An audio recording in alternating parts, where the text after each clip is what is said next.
This time I struggle with putting new hard lines on this in an attempt to reroute the fuel. This is probably a boring video, and I don't blame you if you want to just skip to the last couple minutes of the video for the recap, because everything in between is pretty crappy.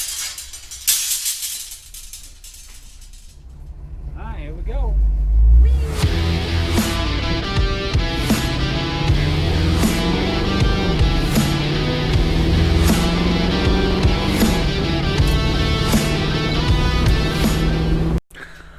All right, I'm getting ready to try and address the carburetor issue on this that we've been having. After the positive results with figuring out why the transmission wasn't shifting, which you'll have to go check out the other video for that.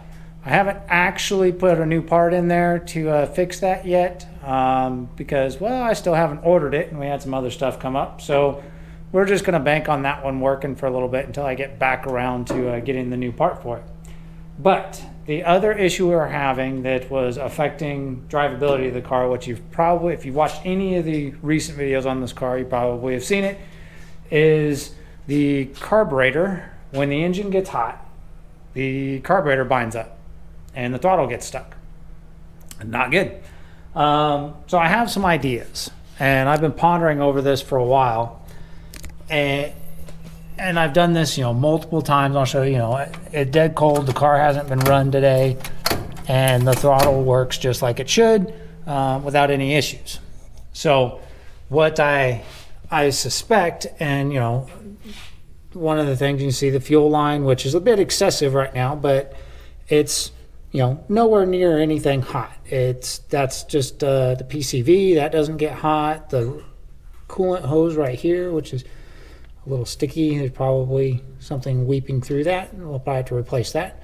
Anyway, but the fuel line is clear all the way down to the fuel pump. It's not up against anything hot. It's not up against the radiator hose.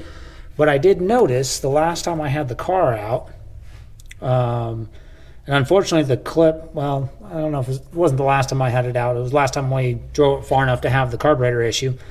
But the video clip that it was in got the audio messed up. But anyway, the fuel that was in the fuel filter was boiling, which is a prime indicator of oh goodness, my brain is failing. Vapor lock. So when you boil the fuel, you get what's called vapor lock, which is where the fuel is basically turning to a vapor before it gets into the system, and that can cause all sorts of weird problems. I haven't heard of it causing a carburetor throttle linkage to bind up and get stuck, but it can cause a lot of other problems, and clearly it's having that issue. So maybe that it is contributing to our carburetor issue, because we have a heat insulator. The engine's not running hot itself, but we're having an issue with the fuel boiling, and maybe that's contributing. So I'm going to try and address that and see if that, by nature of fixing the vapor lock issue, fixes our carburetor issue. What I'm concerned with, and what I think the problem is where the fuel line is routed. Hold on, we're going to have to get flipped around here because we got to go underneath. The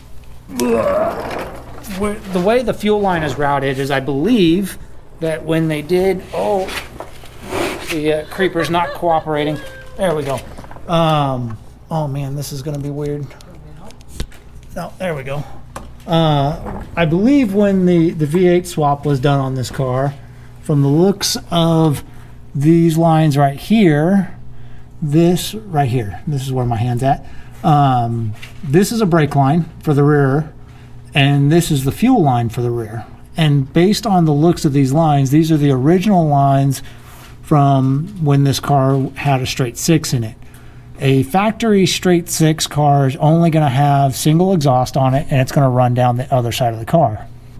When they put this exhaust on it, you can see right here that this fuel line is not only riding right along the exhaust for this whole length, but I believe listen, it's actually physically touching the exhaust right here. And that goes all the way back to about right here where it turns up, and then you get a nice big air gap above the muffler, so that's good. And then up this direction, it runs up here, and then it goes up over the trans-cross member and crosses over right to right here. I don't know if you can even see any of that. And then runs up right past the collector on the inside of this, the subframe rail, and then turns up and goes somewhere right up there and over to the fuel pump. So I suspect that the fuel boiling issue is probably coming from this region here, where we're literally cooking the fuel in the fuel line before it ever even reaches the fuel pump. And that's not a good thing.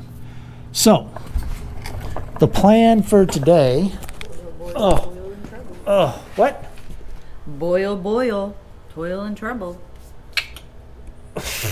Okay, I don't know what to make of that. But the plan for today is I'm going to run new fuel lines, because the other issue with those fuel lines is they were for a straight 6, and it's probably a 5/16 line, which is a little small for a healthy small block. So I'm going to put in a quarter inch line in place of that, and I'm not going to be super lazy about it. I could just grab a bunch of rubber hose and throw it in there and call it good, but instead I'm going to use this stuff. This is a quarter inch. Oh no, this is 3/8. Yeah, that's what I meant, 3/8. Aluminum fuel line, which from what I've read is not the best. It's lightweight, but you do have to be a little bit careful about abrasion because it can wear through fairly easy. So I got a bunch of holders that have rubber grommet things on them, and we'll use those to secure the fuel line. So I'm going to get started. I'm going to rip the stock line out, which is probably going to dump gas all over the place, but you know, that's what happens. And then we'll run a new fuel line in there and go from there. What? Aluminum. One more time. Aluminum. Good word to say. I started back at the fuel tank, disconnecting the factory hard lines, and worked my way forward, and I made it all the way up here to the front, to the last connection, and found probably an even more significant reason as to why we're having a vapor lock issue. Let's see if I can get this camera down in here. So this, can you hand me the screwdriver? I'm getting a pointer, guys, because I can't get my hand and the camera down here. So there we go. Camera's nice and still. This is my fuel line right here. That hose clamp holds it to the hard line right there. And if you look right about here, I don't know, maybe you'll be able to see it moving the fuel line. It's actually, the hard line is right up against the header, which is definitely a contributing factor to why we have a heat problem. So I could probably just reroute the hard line up here at the front, but again, like I said, this hard line was for the straight 6 that was in the car from the factory. So I'm going to put all new hard lines in that are a larger size, which should allow for better fuel flow and all the goodness that comes with that. Not to mention this hard line is pretty cruddy and nearly 60 years old, 59 years old, 65, 2024, yeah, 59-year-old hard line. So it's due for a new one. I'll show you what it looks like, or at least what I pull out of here in just a minute. Good? Yeah, you're recording. Good? Okay, so all the old fuel line, which as you can see, I've got multiple pieces. This is all one piece from the factory. To get it out with all the other junk in the way without taking anything else apart, I did end up cutting it to pieces, which made it easier to wiggle out. And it's not, I mean, it's a steel line, so it's kind of hard to bend. So if you're trying to wiggle it out and just bend it, I mean, it's doable, but you might as well just cut it apart. If you're replacing it, cut it apart. It'll make it a lot easier. The tool to use for doing that is one of these little guys. It's just a tubing cutter. Works on all kinds of different styles of tubing. And you just basically, you know, as you spin it around, and you just tighten the handle a little bit. It's got a little cutting wheel in it. And just like that, you can cut your tubing. This is what we're also going to use for cutting our new tubing to the right length. The aluminum tubing will cut and bend easier than the steel tubing. So we should be able to shape this pretty decent. But here's a comparison in the fuel line size that we're taking out for a 6-cylinder. This is probably a 5/16 line, and this is a 3/8 line. So the 3/8 line is definitely what you want to run for even a mild V8. You probably want to run a 3/8 line for that. I will end up probably doing the new fuel line in a couple of pieces, a couple different segments with rubber line bridges in them, just so that I can run it where I want to without trying to run all the different bins into one piece and feed it all the way through. Maybe at some point in the future we'll redo it again with a little bit better setup, but we'll use, you know, little rubber bridges between two segments. I do plan on doing what is it called? Hold on, let me grab the thing.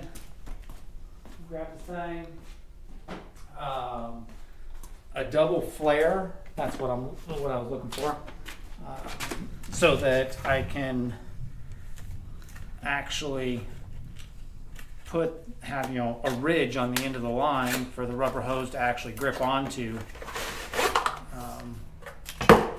I had to get a new flare through because the one that I had wasn't capable of doing a double flare. This one's got all the right gizmos and gadgets for doing the double flare. And it includes another cutter. This one doesn't feel quite as solid as the one I already had, but basically same kind of thing. But let's see if I can't do a double flare on here real quick and show you what that looks like before I'm doing it under the car. If I can remember the right way to do it. Back to our scheduled programming. So, figured out what I did wrong. I'm a dip. One advantage that the pipe cutter, or the tubing cutter that came with this, oh, my other one had one too, didn't even notice. I was grabbing a drill bit to deburr that, but these cutters have a deal built in. Wasn't paying any attention. So you just take this little guy, and you spin it around in here a couple of times, clean that end out. Much less abusive on the fingers. That should be good. Now, doing the double flare, the reason for doing the double flare is so that you don't have any exposed sharp edges that can cut anything. So we're going to attempt this one more time. When setting this up, you use your little flare bit that you got to put in there and it's actually your first step, and you have the tubing poke through the holder, the thickness of the head that's on the flaring bit. So right about there, that looks right. Close enough for what I'm doing anyway. Then you clamp it in there. A lot of these are set up to be clamped in a vise, which is why this one end is longer. But and if you're using like stainless tubing or copper tubing or any sort of steel tubing, probably do want to clamp it in a vise because it takes a little bit more effort. But this aluminum stuff is pretty soft, so it's easy to do. and you take your clamping tool.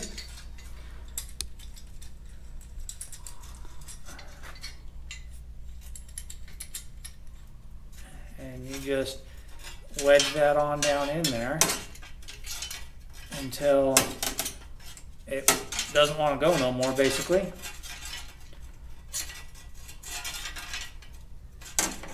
You can see my little black piece, little bit there is flushed out against the tool. That's it for the first step. Back this guy off. And then you got to get this little doohickey out of there, which is a bit of a pain. Thus, Maybe they have a tool? a screwdriver, just to wiggle under the edge of it. Come on. That comes out of there. And it looks like that. So you take your little doohickey and you shove it back in there. And give it another turn or so.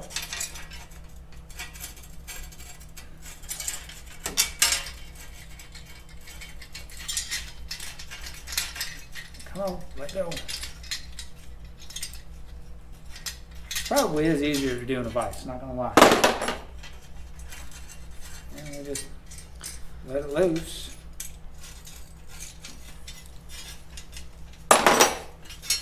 And there's our bevel.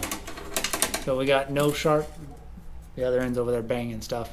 No sharp edges here. You can push a rubber hose over the end of that and have a nice ridge for the hose to catch on, or the hose clamp to catch on. Ooh, that's gonna be a bit tight. There it goes. Come on. But you can see how that creates that little bump in the hose right there. And once the hose is on, you know, another inch or so, you have a place for your hose clamp to tighten up and to seal up against. And that should make a nice, good tight seal on our rubber hose that won't leak and hold on to our hose clamp and work out pretty well. So, and this chunk here is going to be the chunk that goes back in the back up to the gas tank and somewhere up here to about the middle of the car. And I'll do another piece from the fuel pump, wiggle it down past the front end stuff and join the two in the middle with a section of hose like 6 inches long. So I'm going to get back into the car and keep going.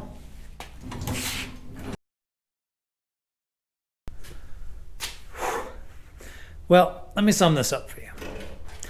Running hardlines with everything else already there and headers in place and not taking anything else apart, it's a pain in the backside.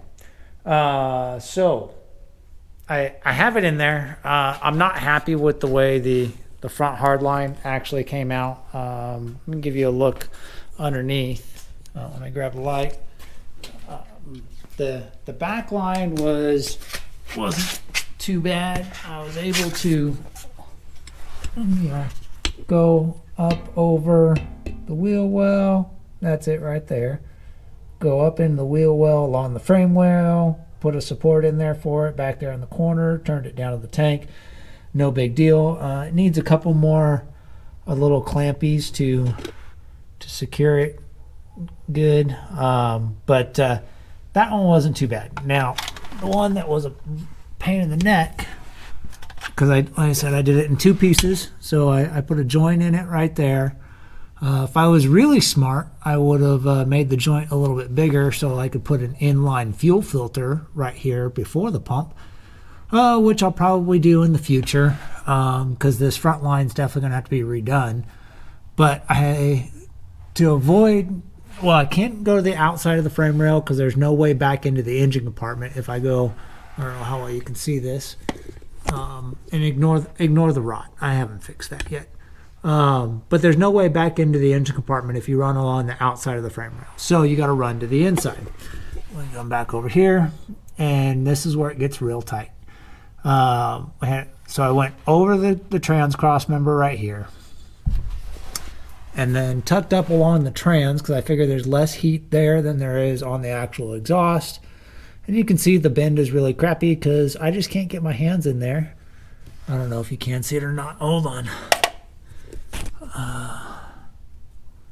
There we go. Yeah, that's a real loose hanging bend. It is somewhat secure. I've got it secured, but it's just not run anywhere near as tight. Not run anywhere near as tight to anything as I would like it to be. I'd like it to be up along the floor more, but I just can't get my hands in there to get it in place, much less get a bend on it. And then, all right, hold on a second. I gotta move. We'll go up over this way. We'll go under the, look at it under this direction, under the front. Maybe if I can even get a point of view. So, hold on, I'm getting there. Okay. Sorry if the camera's a little bouncy, but so you can kind of see it. Maybe I'll put a little marker on the screen where it's at. But I go up above over the starter and then track up over that direction, up over the top, and go right over the top of the motor mount, behind the header, along the block, and that's where the hard line ends, and then it's a soft line that connects right on top of the motor mount. Oh goodness, hold on. Oh, those things, they work pretty great. So you can probably see it right down in there. Soft line over the top of the motor mount to the hard line, which is right there behind that spark plug. That's where the connection is. There it is. You might be able to see it. That was a pain in the neck. Just to even get that in there and make sure it was secure and not touching anything. But I have a solid, probably an inch clearance on the header at all times, which is significantly better. And I did have to get I did go add some extra zip ties to, because that's what hacks do when you can't get it where you really want it to be and can't run the hard line right. You just use a soft line and zip tie it where you need it to be. But presuming that this works and it fixes the problem, and we'll be able to drive the car, I'll probably put a few miles on it if I'm able to, if it cooperates. Put a few miles on the car and know that that it resolved the issue. If it does resolve the issue, then it gives me the kind of the warm and fuzzy that I'm looking for, just to know that this motor and transmission is worth using going forward. At which point, then we'll blow the whole front end apart, get the motor yanked out of it, get the trans yanked out of it, so we can redo some gaskets, some seals, some oil pan problems, and get the car properly rewired. At which point, with all of that out of the way, I'll be able to do a proper hard line for the front end of this. So what I'm going to do now is I'm going to go ahead and start the car up. It's already dark out. As you can see, it took most of the day, which most of the day, to do 2 sections of hard line, which is kind of sad, but it was a real pain in the neck to get that in there in a reasonable way, with everything in place. But yeah, so I don't think I'm going to take it out for a drive right now, because the last thing I want to do is get stuck on the side of the road somewhere. So I'll start it and I'll get it nice and warmed up and see if I can at least mimic the conditions that were causing the carburetor problem without actually leaving the shop. Yeah, let's get that underway.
temperature. And I just, after got up to temperature, I let it run for another 10 minutes with the hood closed. As you can see, I closed the hood, and it could definitely use some better cooling fans, even with the large radiator.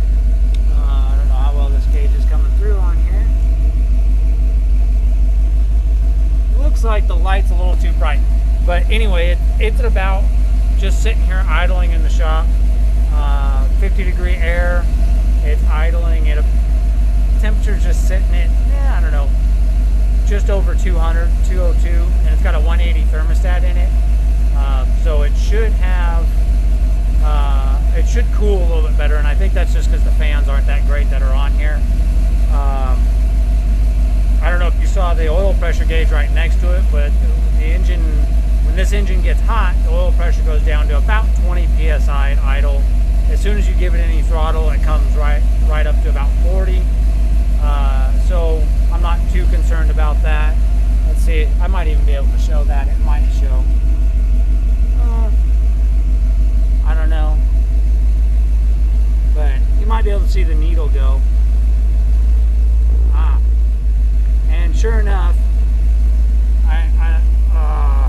there's not enough light. Hold on. Let me grab a flashlight.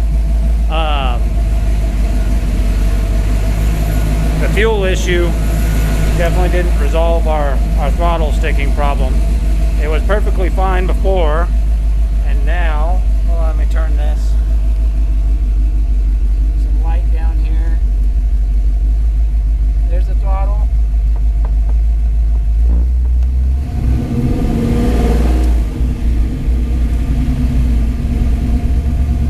So that's sticking as I kind of suspected it would. The fuel line routing was definitely an issue, but not the actual problem. I think we're just running hot. Get the hood up.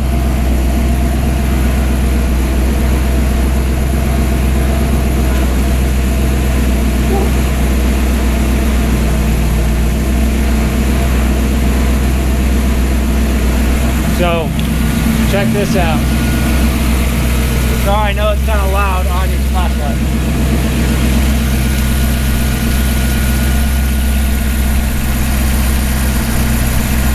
That right there is early signs of vapor lock. We shouldn't have any bubbling in the fuel filter. That's a bad thing. And I'm gonna put a glove on because everything's freaking hot under there now.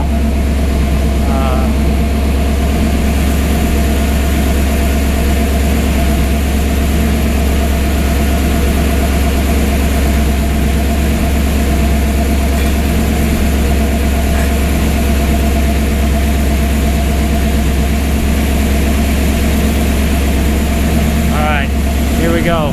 At the beginning of this video, I showed you how loose the throttle was.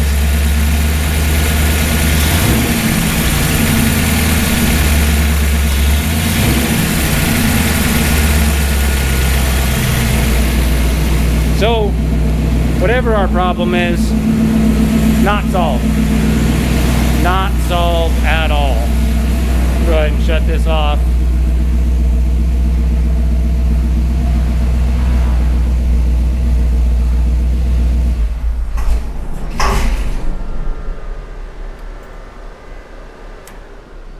And that stumble is also a prime indicator that you're right on the verge of actual vapor lock. So we have a heat problem, and I mean the fuel's it's not bubbling as bad as I saw it before, but clearly the throttle is sticking. And look how much steam's coming out of there. That's fuel that it just squirted in, or fuel vapor. But so just chalk that one up as I mean, The fuel lines needed to be done. Oh man, the camera's probably looking way up. Fuel lines needed to be done, and they clearly didn't solve the problem. So that working theory that the problem was coming from that, not ideal. We're definitely running hotter than I'd like. So maybe we'll try a coolant system flush with one of those clean outs, and also try some more aggressive fans on the radiator and see if we can get it to effectively cool better, I guess. I don't know. I'm at a loss. Well, guys, if you made it to this far in the video, mad props to you for hanging out and watching this whole video. This one was painful for me to record. Probably will be even more painful for me to do the editing because it's just blah. Fighting with the hardlines was a headache.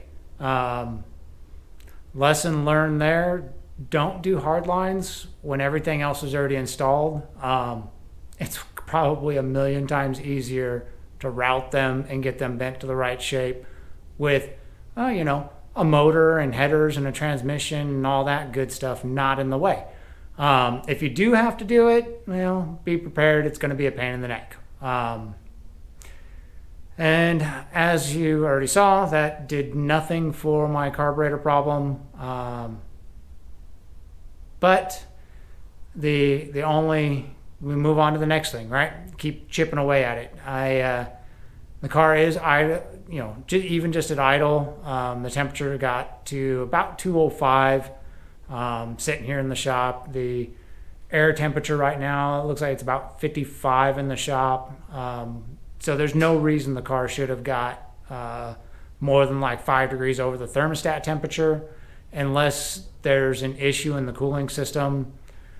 So we're going to take the next step, and I'm going to replace the fans. We'll put more powerful fans on it because the fans are pretty wimpy that are on there. I suspect that that's contributing significantly to the coolant temperature.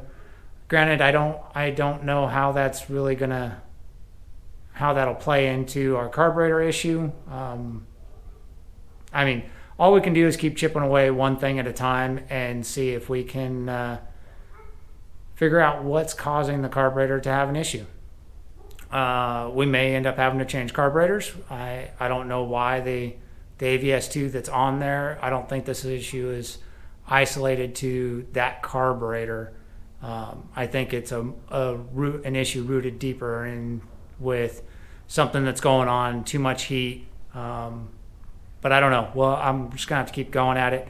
I'm stumped right now. It is what it is, I guess, for the moment, until I can come up with a better idea of what to do next. I'm gonna maybe push this one aside and do a little bit of work over on getting that car ready to start doing stuff, which actually means I need to tear the front end back off of the red car. So I got other projects while I try and figure out what I'm going to do with the wagon next. It's frustrating me, and I don't like being frustrated. I don't like not being able to figure out the problem. So we're going to maybe take a breather from it for a little bit, or maybe not. Maybe I'll do the fans first. If the fans don't get the temperature situation in check, then I'll probably take a breather from it. Yeah, well, I don't know. I don't know. I'll play it by ear. We'll see how it goes. I won't make you any promises. I do know that this is probably going to be the next thing I do. I do got to tear that down and get this one ready to start working on. So that's probably what's going to happen next weekend, because I was hoping that maybe, a long shot that the fuel line fix and getting the fuel line away from the headers, so that the fuel wouldn't get too hot and start causing vapor lock issues. I secretly was hoping that that was gonna be that one little thing that made the big difference, and we'd be able to take this to a Cars and Coffee down in OKC next weekend. But clearly, since I can't even idle it in the shop for 20-30 minutes without having issues, we're definitely not getting on the highway and going 40 miles with it. That's just asking for a tow ride home. So that's out. But anyway, like I said, if you made it this far in the video, I appreciate it. I appreciate the support. Be sure to hit that like and subscribe down there, and I'll keep chipping away at it. We'll figure it out, and we'll get this girl out on the road sooner or later, one way or another.